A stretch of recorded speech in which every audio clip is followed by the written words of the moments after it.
जय श्री ओम नमः सिद्धेभ्यः। जय श्री महावीराय नमः। जय श्री परम्पराचार्य गुरुवे नमः। जय श्री उमा स्वामी गुरुवे नमः। जय श्री शांति सागर गुरुवे नमः। जय श्री विद्यानंद गुरुवे नमः। मोक्ष मार्गस्य नेतारं भेत्तारं कर्मभूभृतां ज्ञातारं विश्वतत्त्वानां वन्दे तद्गुणलब्धये।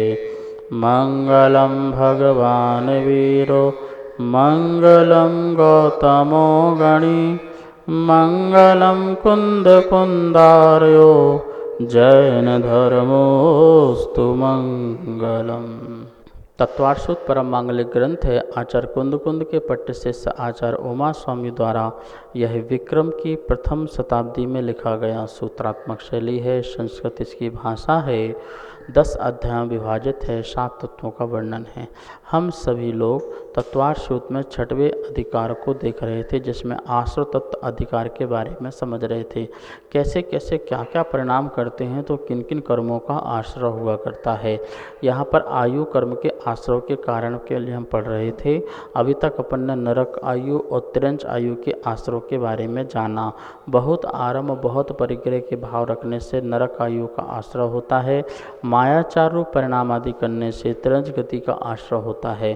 अब मनुष्य आयु का आश्रय किन कारणों से होता है, उसके बारे में अपन सूत्र नंबर 17वां पढ़ेंगे। सभी लोग अपनी जनवाणी में सूत्र नंबर 17वां निकाल लेंगे 6वें अध्याय का। पहले उसका उच्चारण करते हैं, फिर इसके अर्थ को समझते हैं और इसको विस्तार से भी समझेंगे। अल्पारंभ परिग्रहत्वं मानुषस्य अल्पारंभ परिग्रहत्वं मानुषस्य। इस प्रकार से सूत्र का उच्चारण हुआ। अब इसका अर्थ बोर्ड के माध्यम से समझते हैं।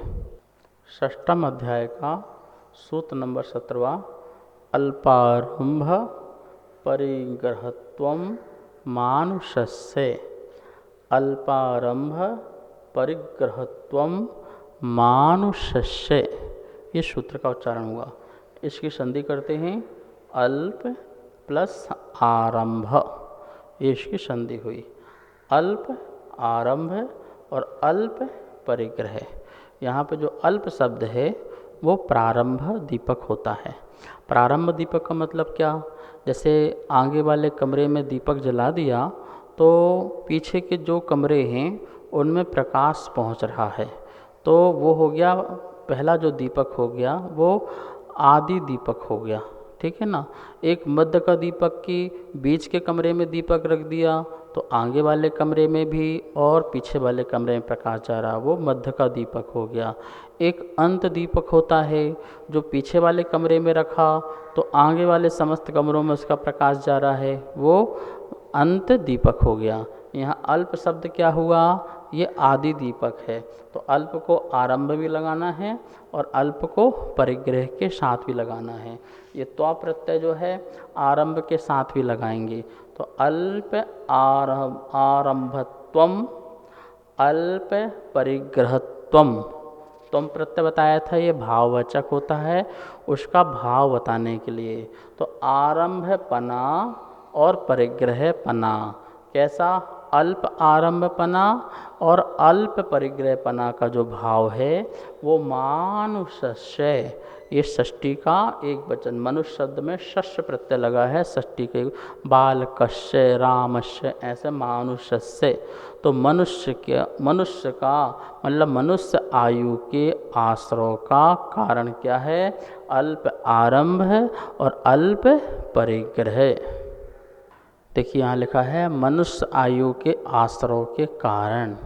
ऐसा हम क्या करते हैं जिससे हमें मनुष्य आयु का आश्रय हो, अर्थात हम मनुष्य पर्याय में आएँ। मनुष्य पर्याय का मतलब है महिला भी मनुष्य है, पुरुष भी मनुष्य है और नपुंसक भी मनुष्य है। तीनों ही मनुष्य हैं, क्योंकि तीनों ही मनुष्य गति के हैं, इसलिए मनुष्य हैं। वेद की अपेक्षा से, लिंग की अपेक्षा से पुरुष वेद, स्त्री वेद और नपुंसक वेद 3 भेद हो जाते हैं। लेकिन तीनों यदि गति की अपेक्षा देखें तो मनुष्य गति ही कहलाती हैं, तीनों मनुष्य ही हैं। ऐसे मनुष्य गति का जो आश्रव है वो किन कारणों से होता है। अभी स्त्री वेद, पुरुष वेद और नपुंसक वेद की बात नहीं कर रहे हैं, क्योंकि उसके आश्रव के कारण तो अपन ने पढ़ लिए थे। चारित्र मोहिनी में जब अपन 3 वेद पढ़े थे तो वहाँ पर अपन ने इसके बारे में पढ़ा था। अब यहाँ अपन सिर्फ मनुष्य गति के आश्रव के बारे में वर्णन करते हैं। क्या लिखा है देखिए, मिथ्या दर्शन सहित ज्ञानवान और विनयवान होना। ज्ञानी भी होना और विनयी भी होना, मतलब ज्ञान से सहित वाला, ज्ञान वाला व्यक्ति भी होना और विनय वाला भी होना। पर कैसा ज्ञान, कैसा विनय? बोले मिथ्या दर्शन से सहित, उसकी मति जो है वो मिथ्या सहित है। दूसरा दिया है सरल मृदु स्वभावी होना, अल्प और क्षणिक क्रोध रखना, विशेष गुणी पुरुषों के साथ प्रिय व्यवहार रखना, जीवों की घात कुकर्म से निवृत्ति रखना, ईर्षा रहितपना होना, अल्प संक्लेश का भाव होना, देव गुरु आदि के लिए अपना धन अलग रखना, कपोत व पीतलेश्या के परिणाम होना, शुभ और अशुभ ध्यान पूर्वक मरण करना।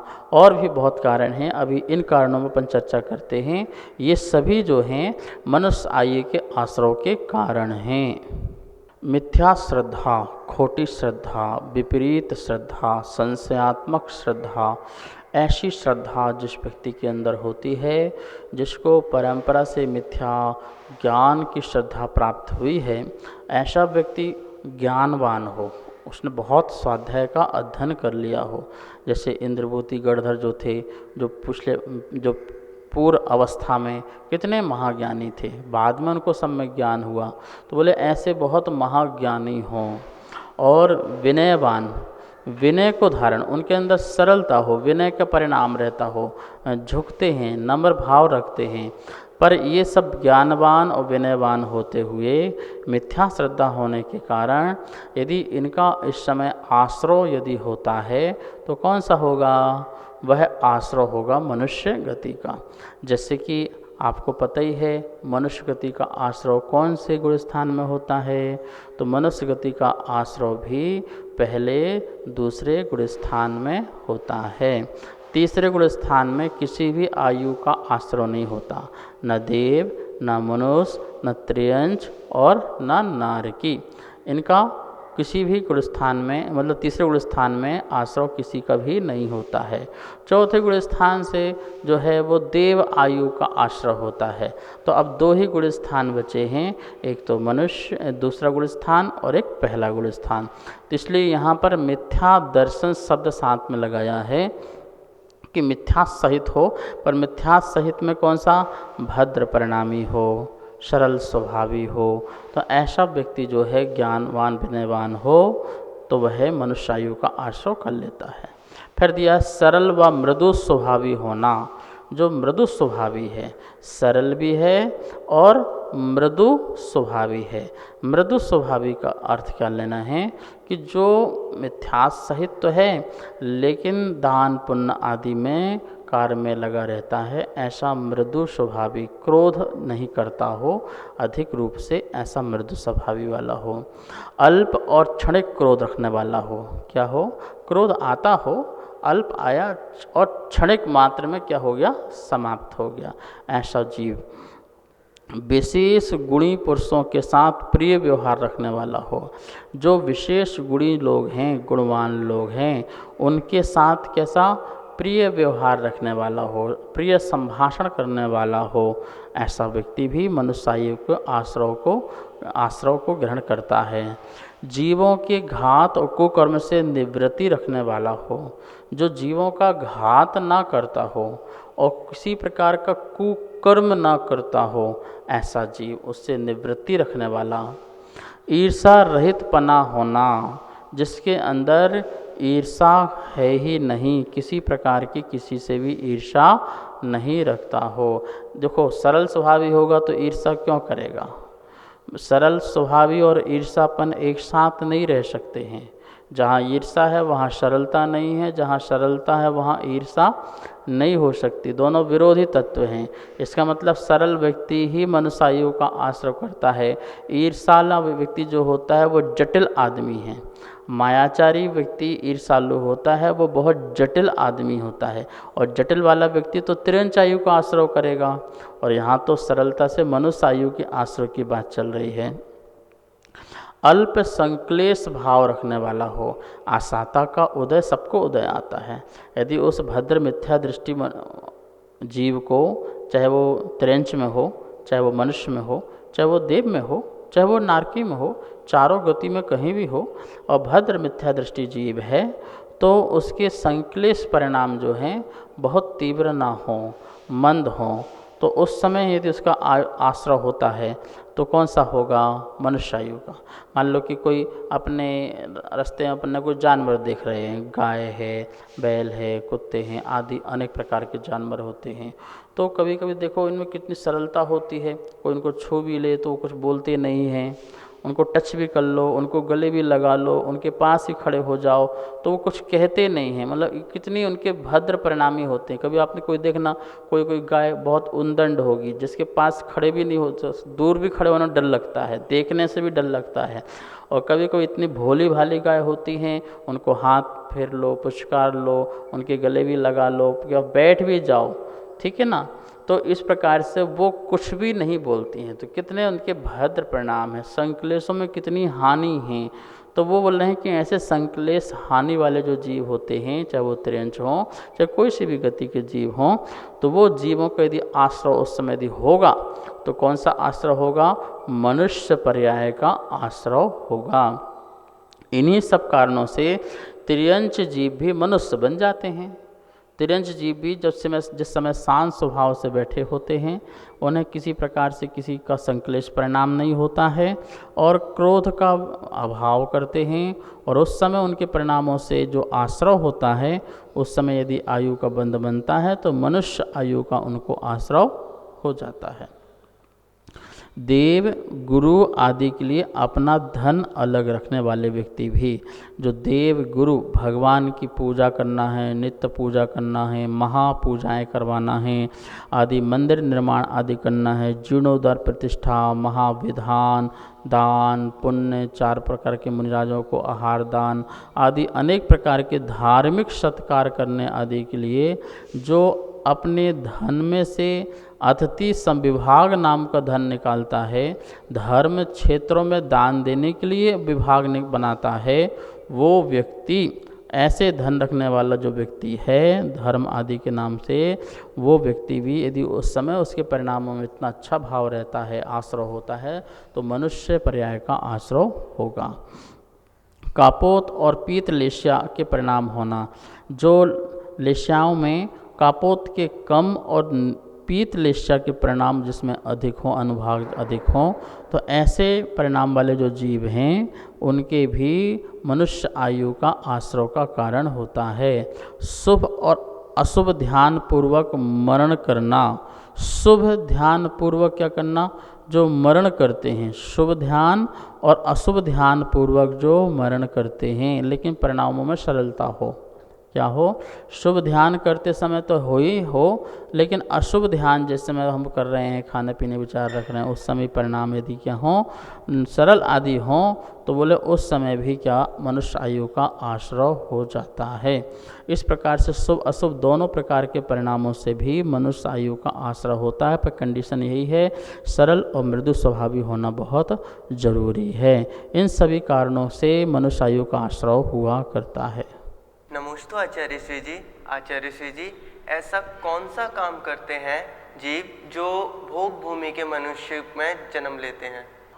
त्रिलोक प्रणति में आचार्य यतिवृषभ स्वामी ने बहुत सारे कारण गिनवाए हैं कि भोग भूमि के मनुष्य का आयु का आश्रय कौन करता है और कैसे कैसे भावों से करता है। इसके बारे में अनेक कारण हैं, कुछ कारणों को यहाँ पर हम आपको बताते हैं। जो मिथ्या भाव से सहित होकर भी जो मंद कसाई व्यक्ति होते हैं या मंद कसाई कोई जीव होते हैं, जो मिथ्या सहित हैं पर मंद कसाई हैं, पैशुन आदि जो भाव हैं, चुगली आदि के जो भाव हैं, उन भावों से, उन दंभ से जो रहित होते हैं, और जो मद्य, मांस, मदिरा आदि जो गलत सेवन हैं उनका जो त्यागी होता है, अर्थात उनका सेवन सहज रूप से जो न करता हो, सत्यवादी है, निराभिमानी है, जिसको किसी प्रकार का अभिमान नहीं है, जो सप्त व्यसन नहीं करता है, वेश्या, चोरी, पर स्त्री आदि इनका जो त्यागी होता है, और गुणियों के गुणों में जो आसक्त होता है। सबसे बड़ी बात, गुणी कोई दिख जाएं तो उन गुणों के गुणों में आसक्त हो जाता है। जैसे मान लो किसी को बहुत ज्ञान है और बहुत ज्ञान देते हैं, तो उनको उस ज्ञान से बहुत आसक्ति हो जाती है, उनके पास जाना, तत्व चर्चा करना, तत्व की बातें करना, स्वाध्याय करना, तो वो उनसे अनुरक्त हो जाता है। कोई चारित्रवान गुणवान है तो वो चारित्र में आसक्त हो जाता है, तो उन जैसे सामायिक करना, उन जैसे त्याग करना, उन जैसे तपस्या करना, उन जैसे जाप करना, तो वो उस प्रकार से उसमें आसक्त हो जाता है। कोई व्यक्ति बहुत भक्ति वाला है तो वो उनको देख करके स्वयं फिर उन जैसे स्तोत्र पढ़ना, स्तुति करना, स्तुति लिखना, भगवान की वंदना करना और परिक्रमा करना, इस प्रकार से वो भक्ति के माहौल में ही लग जाता है। तो जो गुणी लोग हैं उन गुणियों के में अनुरक्त हो जाता है, क्या हो जाता है, उनसे आसक्त हो जाता है। ऐसा जो जीव है वो भोग भूमि के मनुष्य का आयु का आश्रय किया करता है। मतलब ऐसा परिणाम वाला जो जीव है ऐसा आश्रय मनुष्य का करेगा कि वो भोग भूमि जा कर के भोग भूमि का मनुष्य बनता है। जो व्यक्ति पराधीन होकर के जिनेंद्र भगवान की पूजन करता है, स्वाधीन पूजन की बात नहीं कर रहे हैं, पराधीन होकर के, दूसरों के अधीन होकर के जिनेंद्र भगवान की पूजा करने वाला व्यक्ति, उपवास से शरीर क्रश करते हैं, जो जिनको धर्म ध्यान से मतलब नहीं है, उपवास से क्या करते हैं, शरीर को क्रश करते हैं, पर कषाय को क्रश नहीं करते हैं। उस दिन उपवास करेंगे, उपवास करके भी झगड़ा बहुत करेंगे, लड़ाइयाँ बहुत करेंगे, गाली गलौज देंगे, अपशब्द करेंगे। ऐसे व्यक्ति जो हैं लंघन करते हैं, उपवास नहीं करते हैं।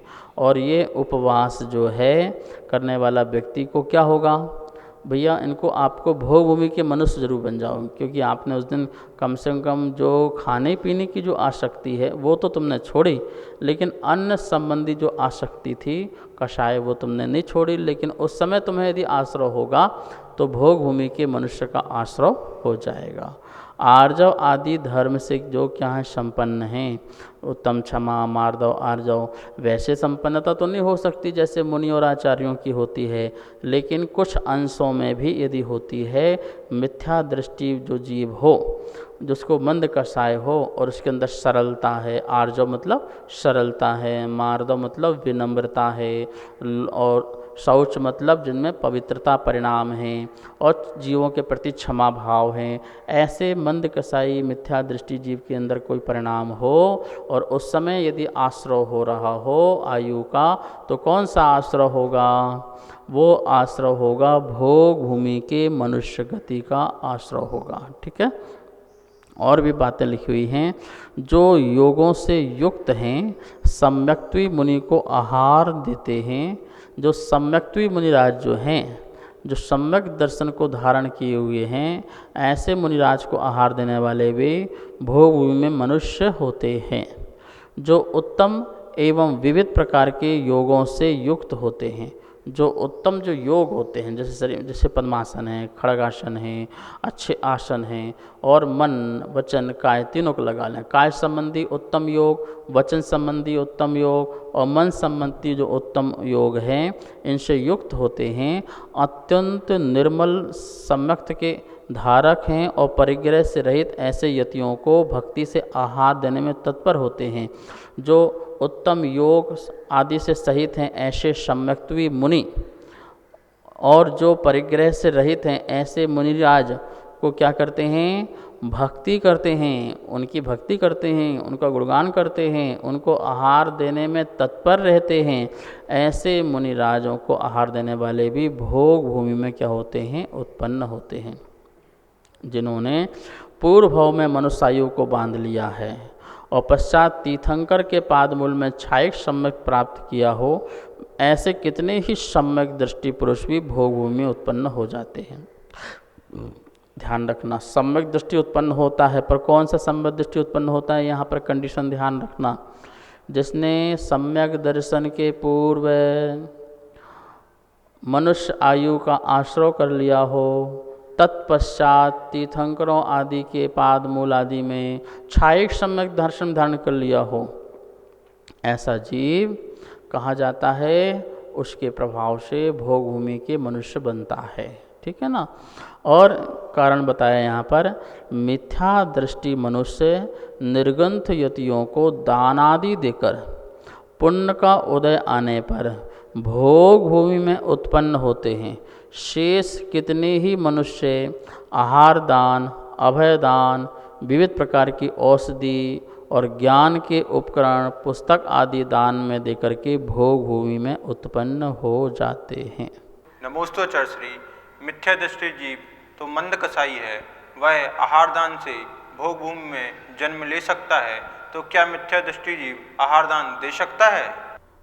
मिथ्या दृष्टि देखिए, जो बहुत ही मंद कसाई है और जो गुणों में बहुत अनुराग रखता हो, ऐसा मिथ्या दृष्टि जीव यदि कदाचित किसी मुनिराज को आहार दान देता है और उस समय उसका आश्रय होता है आयु का, तो मनुष्य आयु में आश्रय होता है, और उसमें कौन सा मनुष्य, भोग भूमि का मनुष्य। ऐसा आगम और शास्त्र में पढ़ने को मिलता है। अब प्रश्न ये है कि क्या ऐसा मंद मिथ्या दृष्टि जो जीव है, मंद कसाई, तो क्या वो मुनिराज को आहार दान दे सकता है? क्योंकि हमने तो यही सुना है कि कसाई जो आहार देने वाला जो जीव होता है वह संयमी होना चाहिए, असंयमी आहार नहीं देगा, क्योंकि देव तो असंयमी होते हैं, इसलिए तो आहार नहीं दे पाते हैं। तो हम मनुष्य जो हैं, मिथ्या दृष्टि जो है वो तो संयमी होगा नहीं, वो संयमी नहीं होगा, वो तो असंयमी होगा। तो ऐसा असंयमी मिथ्या दृष्टि जीव मुनिराज को आहार दान कैसे दे सकता है? प्रश्न ये खड़ा होता है। देखिए, देव लोग असंयमी इसलिए हैं क्योंकि उनका पता नहीं कि कब उनको भोजन की इच्छा हो जाए। क्या हो जाए? क्योंकि उनका किस प्रकार से कब इच्छा हो जाए और भोजन के भाव आ जाएं, मतलब उनको आहार के भाव आ जाएं, इसलिए वो अपने उस समय अपना कंट्रोल नहीं कर सकते हैं। यदि उनको आहार की इच्छा हुई, तुरंत अमृत झर जाएगा, तो वो उसको रोक नहीं सकते हैं। लेकिन चाहे मिथ्या दृष्टि हो, चाहे सम्यक दृष्टि हो, वो अपनी आहार संबंधी इच्छा भावों को रोक सकता है, कंट्रोल कर सकता है कि मुझे अभी 1 घंटा आहार नहीं देना है, आहार नहीं करना है, पानी नहीं पीना है जब तक मुनिराज का ना हो। तो ऐसा वो कंट्रोल कर सकता है। तो उतने क्षण के लिए क्या बोलते हैं, वो संयमी तो बन ही जाता है। तो यहाँ पर मिथ्या दृष्टि किसकी बात कर रहे हैं? यदि मुनिराज को आहार देना हो तो उसे मिथ्या दृष्टि मंद कसाई कहो या व्यवहारी सम्यक दृष्टि कहो। जो देवशास्त्र गुरु का भक्त तो है पर मिथ्या सहित है, व्यवहारी है, मतलब कि वो अन्य किसी को तो स्वीकार करता नहीं है पर देव शास्त्र गुरु को स्वीकार करता है। उसने गृहीत मिथ्यात का त्याग किया पर अगृहीत मिथ्यात संबंधी अभी उसका त्याग नहीं हुआ है। तत्व संबंधी उसकी जिज्ञासाएं बनी हुई हैं, अभी शंकाएं बनी हुई हैं।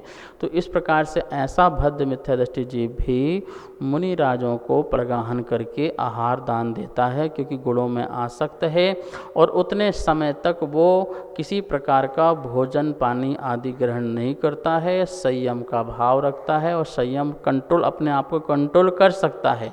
तो इस कारण से वो भी वहाँ पर आहार दे सकता है। वरना जो शास्त्र में बात लिखी है वो घटित नहीं हो पाएगी कि उसको भोग में उत्पन्न होना है और मुनि को आहार दान भी देना है, तो मिथ्या दृष्टि पर कैसे आहार देगा?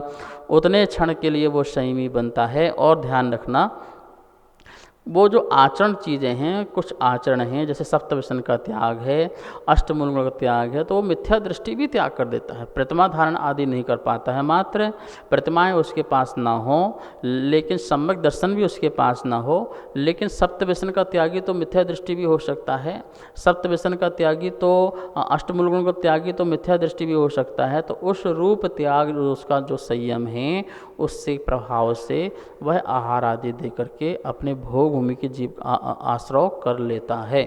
तो इस प्रकार से अपन ने यहाँ पर देखा कि कितने सारे कारण हैं जिसके कारण भोग भूमि का मनुष्य का आश्रय होता है।